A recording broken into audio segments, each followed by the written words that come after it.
A typical English lawn on a typical English day. A country solicitor enjoying a very traditional English game. Nearby, the dream country cottage with roses round the door. Mr. Robert Manning, you might say, has a pretty enchanting place in which to live, and you'd be right. But there is a little more to it than this. There is also this.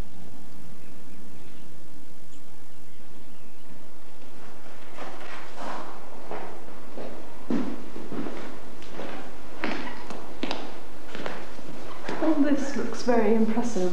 Were you looking for a mill when you came to find this one?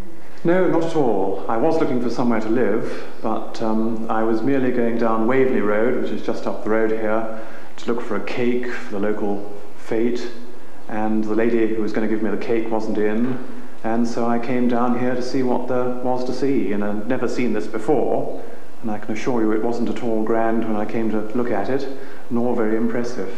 And then I went round it and saw the cottage at the back, and the river at the back of that, which is the River Waveney, which is the boundary between Norfolk and Suffolk. And when I saw the cottage, I thought, well, this was a possibility.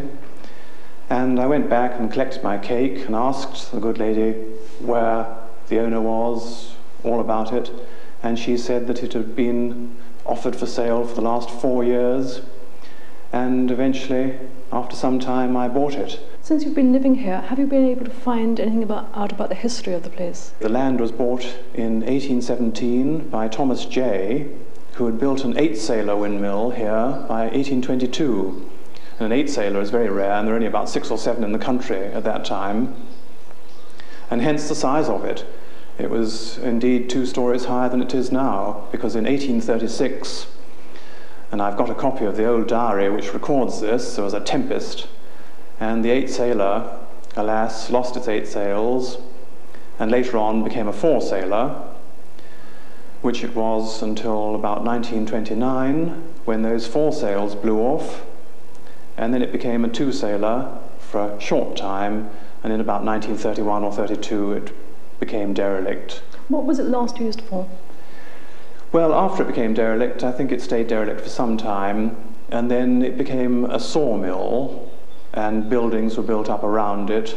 The various outbuildings really contained a large saw and timber drying room, so that when the trees were cut up into planks, they were laid out in this drying room to be dried off and then put away into the other outbuildings, in fact into the old mill granary. Once you'd actually purchased the mill, how long did the whole conversion take in time? Well, several years, because there's the planning stage to get through.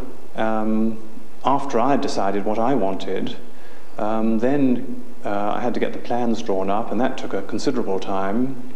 And then I had to get planning permission for change of use from a industrial milling use to a residential. And then the plans had to be passed, and of course I applied for a grant. And this all took some time, but the builders actually started work in March last year. I've always experienced a lot of difficulty hanging pictures in an ordinary house. What problems have you had here? Well, there are indeed problems. The wall curves round in one way and then slopes in towards the top, so that the pictures either hang vertically or, as they do here, they slope inwards.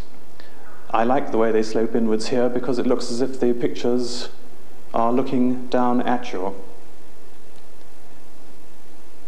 Something that all the women will be asking by now, and that is, what have you done with the kitchen? Ah, well, that's not on the ground floor where all my friends told me it should be, but it's up on the first floor.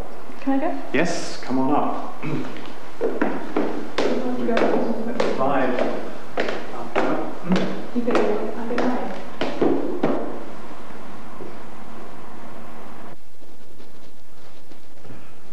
Indeed, it's all an added pleasure.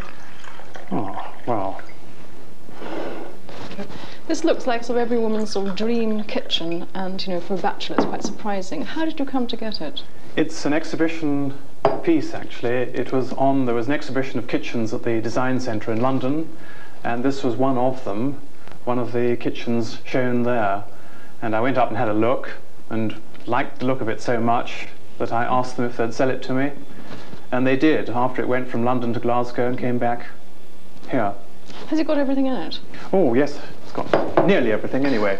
There's the entrance at the back, the steam hood over the top with lights, fridge, storage, mixer, 2 sinks, wastemaster disposal, storage space under the counter, oven here, more storage space, and hot plates here.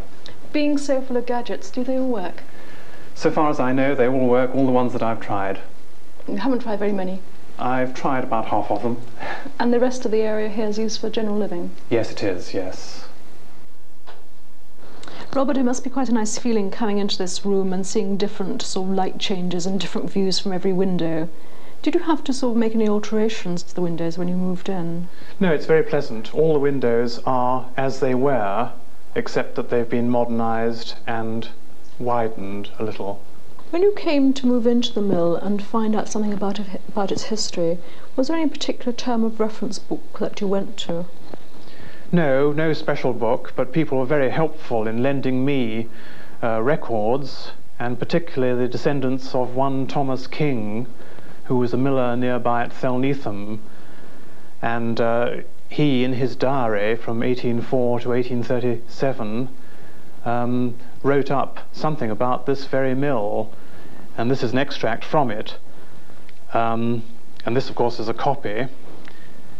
For November 24th, 1836, strong wind, Jay's 8-sailed mill down Diss, many mills hurt. You've made the whole sort of conversion sound very simple. Was there any real difficult structural change that you came up against? The main point I had to consider, I think, was the stairs. With 5 floors, obviously the stairs ought to be much more convenient than they were beforehand, when they were only indeed steps, wooden steps. And so I went into that very carefully, and particularly measured in other people's houses the rise and the going of the treads and the steps themselves to get the best one for myself. And I've tried to incorporate that in these stairs, all of which are varied, and to make them interesting so that one feels quite happy about going up them.